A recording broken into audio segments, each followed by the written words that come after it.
Hi guys, another quick update. This one has been under the radar. This is my very first aircraft and I'm terrified by it.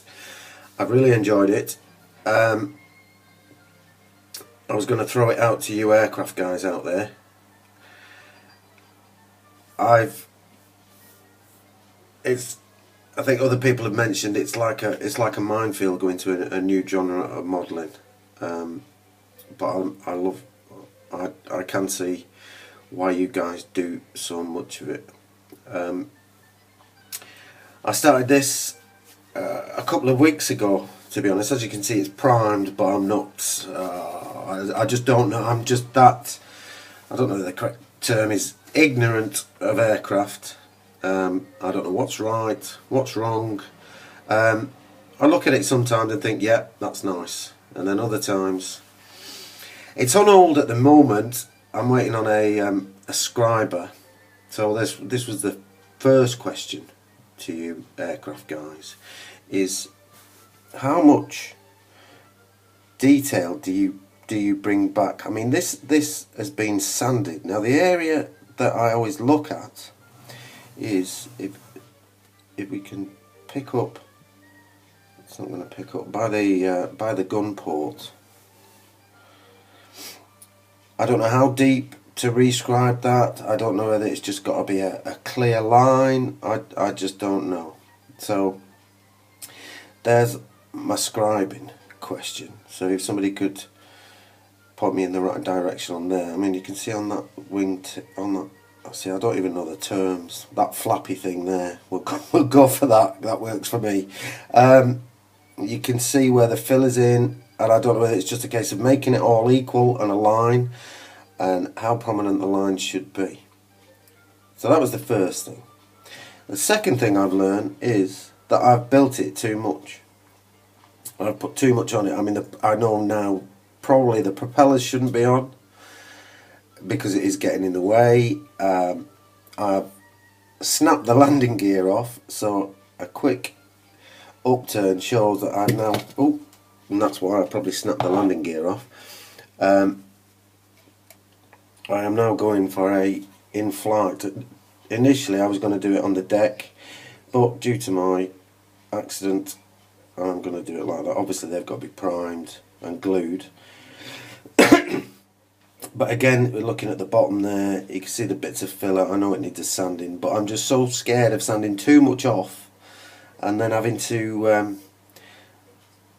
rescribe and then making a mess of the rescribing.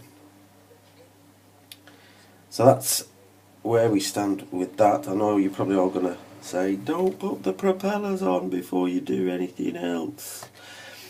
There's the cockpit.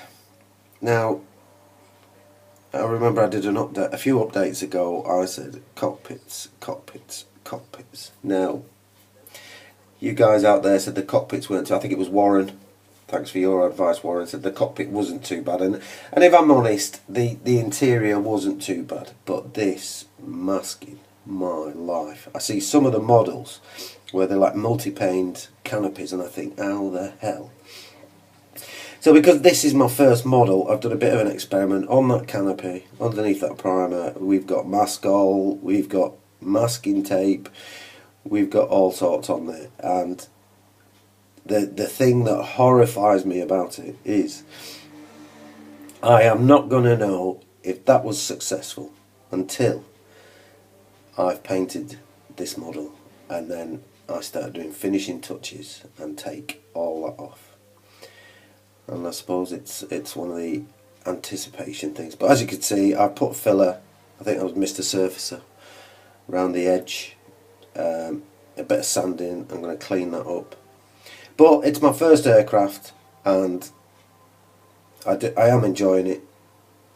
I mean, I've just seen now that I'm going to have to change that rear wheel because it's it's the sat on the deck one. Now I'm going to have to check through the old sprues, see whether there is a replacement for that. Otherwise, it's just going to have to be. But I do love this aircraft. I think Cohen's building a much bigger version. And that looks amazing, and Paul's oh, I can quite easily see a few aircraft coming my way. To be honest, I've got I've just bought another Spitfire, which is a 145, I think, and that's an X1X or something like that. It was used for aerial photography after the war. I think Warren again has just finished building that one. But yeah, so it is good to branch out. And there it has it. Any comments, criticisms that my subscribers see? Please, I am ignorant to this aircraft, but I can see why you do it. Thanks for watching, guys. Keep modelling, stay happy. Ta-da.